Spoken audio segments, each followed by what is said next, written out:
And more than half the U.S. is under some form of winter warning or advisory as well. Many states are preparing for the intense weather being brought by what is being called a bomb cyclone.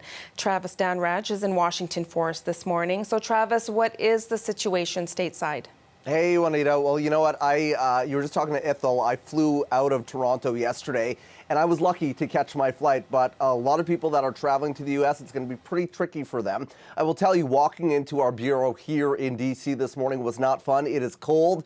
It's a windy one. It might not look that way outside, but the situation is pretty bad, and it's a lot worse in other places of the country compared to here in the U.S. Capitol. Snarled interstates, packed airports, and travelers facing major challenges to get to their destinations. That is the reality right now for millions, and it's going to continue to be the reality through the Christmas weekend. A massive winter storm is moving east across the United States. 240 million people, roughly 60% of the U.S. population, they're currently under winter warnings right now. The National Weather Service has put out an advisory on extreme cold weather, saying some areas could see temperatures dip to, get this, minus 45 degrees Celsius, and they're warning that frostbite in those extreme conditions can take hold within minutes. Meteorologists also warning about the risk of a bomb cyclone.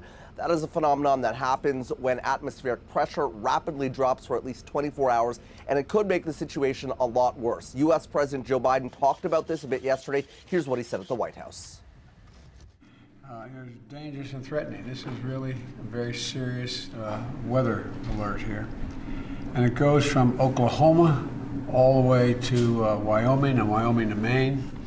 And it's a real consequence. So I encourage everyone, please heed the local warning. It's not like a snow day, when you're a kid. This is serious stuff.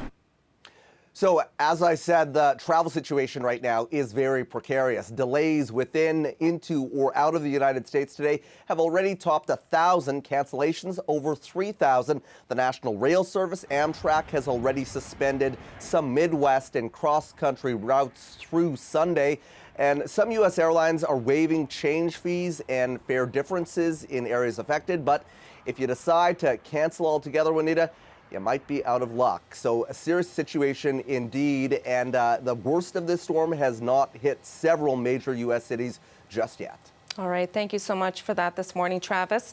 That's the CBC's Travis Danraj in Washington for us this morning.